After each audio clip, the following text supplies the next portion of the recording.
Question 17, statement 17, a decline in fair market value of the asset below its previous carrying amount is an objective evidence of impairment of the financial asset. Actually, it's the decline of the carrying of the fair value. It's not an evidence of, what I mean, it's not an objective evidence of impairment.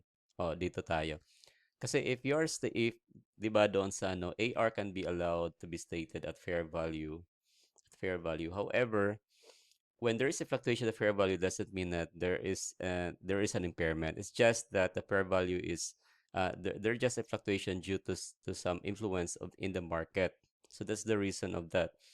The impairment is a result of some credit risk when there that is upon the discretion of the management.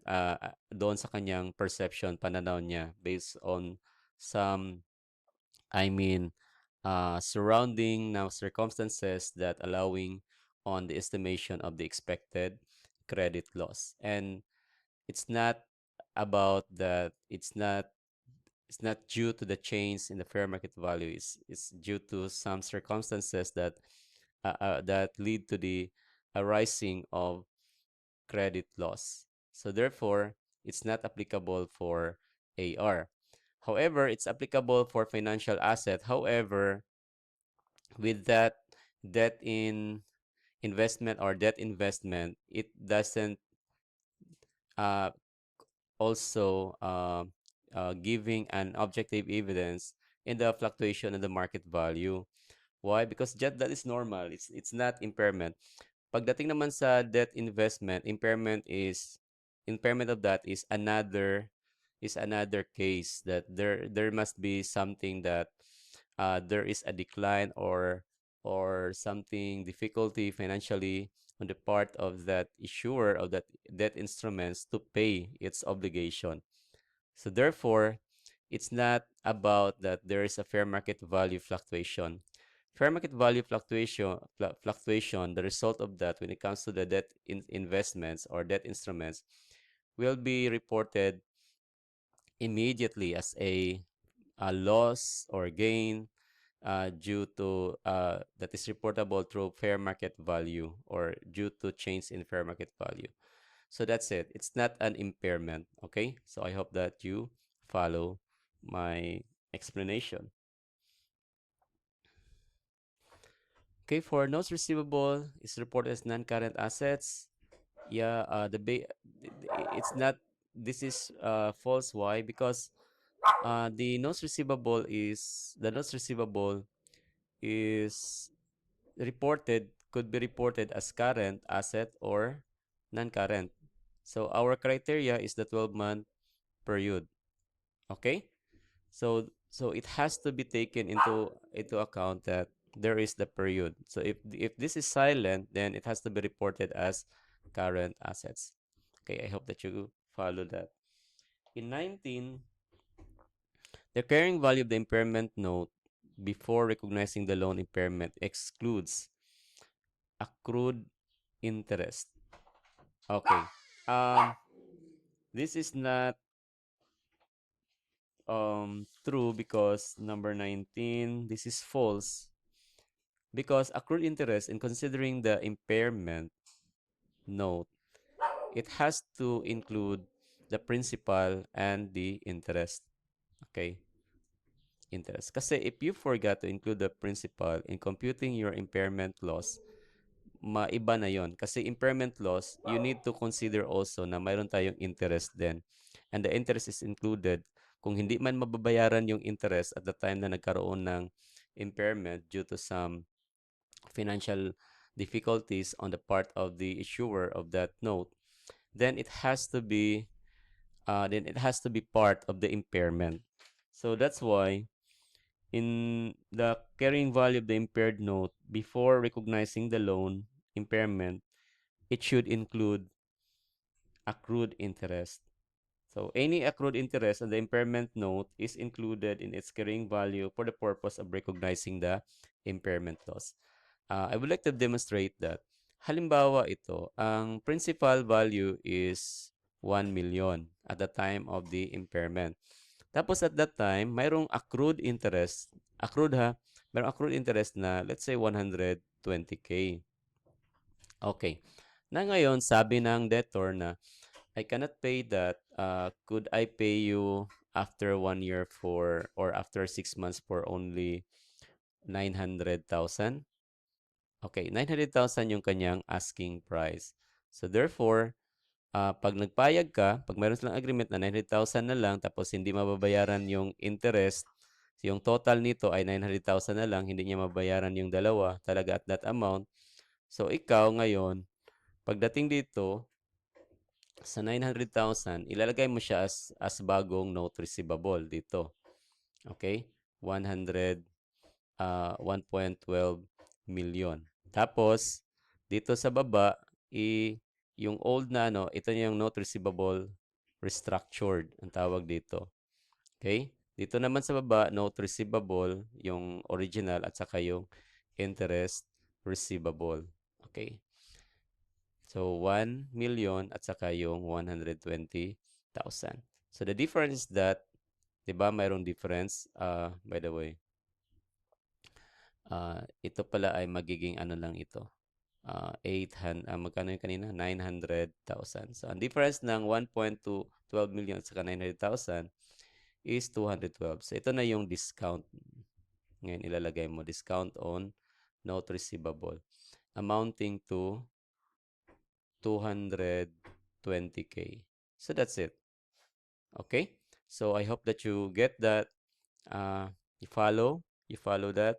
So, ganon. So, that's why if you forgot to include the interest receivable in computing your impairment, the discount, then the discount would be, or the impairment loss would be what? Would be recorded at a wrong amount. Okay? I hope that you get what I mean. Okay. Now, on number 20, assuming that the ideal measure the short-term receivables in the statement of the financial position is discounted value of the cash to be received in the future. Okay. Sabi niya, the ideal measure. Failure to follow this practice usually does not make the statement financial position misleading. Okay, is that true? Okay, because the amount of discount is not material. Yes. Because yung always na kino-consider natin is yung materiality. Now, even though if you are not following the discounting the note or getting its present value, if ever naman, if the difference of the face value of the note at saka yung discounted is not material, then there's no need for you to follow that. Okay? Kasi pagdating sa financial statements, always na kino-consider natin sa ating conceptual framework is yung materiality. So I hope that you followed my explanation. Ganun talaga yung ano. So that's why again, if the amount of material, then there's need for you to make such computation. Okay, so the number 20 is the answer for that is true.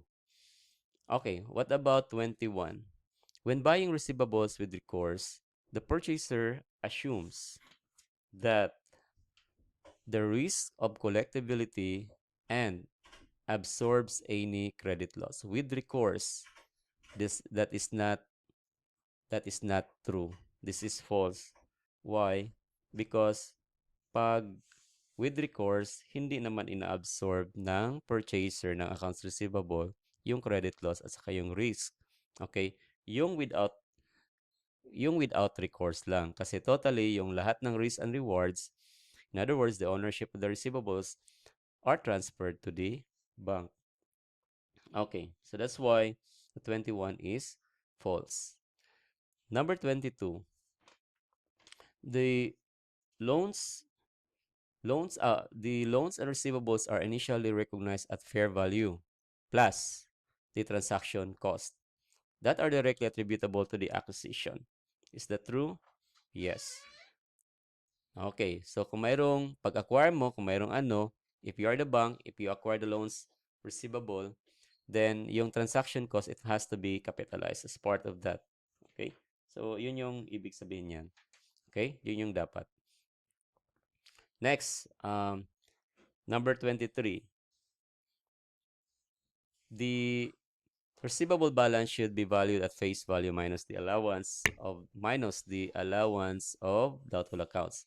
And for any anticipated adjustments which in normal course of events will reduce the amount receivable to estimated realizable value. Yes. Okay, that is true. The net, or we say estimated realizable value, that is net of the allowance for doubtful or net of the allowance, ang bagong term ngayon, allowance for expected credit loss. Then whatever is the net, we call that one as estimated realizable value. So this is true. Okay, number 24. If the accounts receivable is pledged against borrowing, okay, pinipledge siya. So we are on the receivable financing ngayon, ha? The amount of the accounts receivable pledge shall be included in the total receivables. Kasi pledge lang yan with disclosure. So paano nga? Wala kang gagawin doon sa receivable. Pag pledge lang, ganun pa rin intact. Walang any reclassification, as is lang. Pero kailangan mo i-disclose yung significant terms and conditions. Yung ginawa nyong dalawa. Okay? Para naman mabasa ng user kung ano yung nangyayari. Okay. So the answer for number 24 is true. Number 25. Loans receivable are normally reported in financial statements as amortized cost. Yes. Pag mayroong mga impairment na dinideduct, tapos nag-estimate, nag-compute ka ng realizable value of the loans receivable, ang tawag dyan is amortized cost, yung kanyang statement. Okay? So, using the effective interest method. So, the answer is true for this. For number 26, when the customer purchases merchandise inventory from the business organization, she may be given a discount which is designed to induce prompt payment. So, yun yung tinatawag, yes, yun yung tinatawag natin na sales discount. Okay, such discount is called the cash discount, sales discount, or cash discount. So, the answer for that is true for 26. On 27, accounts receivable are classified as current. And whenever accounts arising from the normal sales or the normal course of business to customers, regardless of the credit terms, right? Okay. So, kahit umabot pa yan ng 2 years, blah, blah, blah, kasi ang ano dyan is pasok siya sa normal operating cycle. Okay. Ito yung key phrase natin for this one. So the normal operating cycle is the key, or is the reason why is it that accounts receivable arising from the trade for the normal sales are always classified as current assets regardless of their credit terms, kasi always silang pasok sa normal operating cycle. Okay? The answer for that is true for number 27.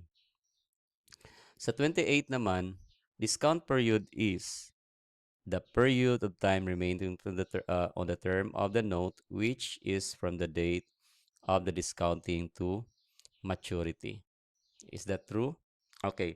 So, remember, halimbawa, ito yung PN date na December 1. Okay? Then, pinadiscount niya sa bank on discount on bank on December 21. Okay? Then, mag-due ito January 30. Kasi ito 2027. Kasi ito ay 60-day note. Okay. Yung discount period, pagko-compute yung bangko from here, galing dito hanggang sa maturity. Doon siya magdi-discount. Okay? Then, yung gagamitin na basis the based amount to be used in applying the discount rate is yung maturity value. Maturity value is the sum of the principal and the interest. Interest up to the maturity date. So, ang total of that is, ang tawag natin is maturity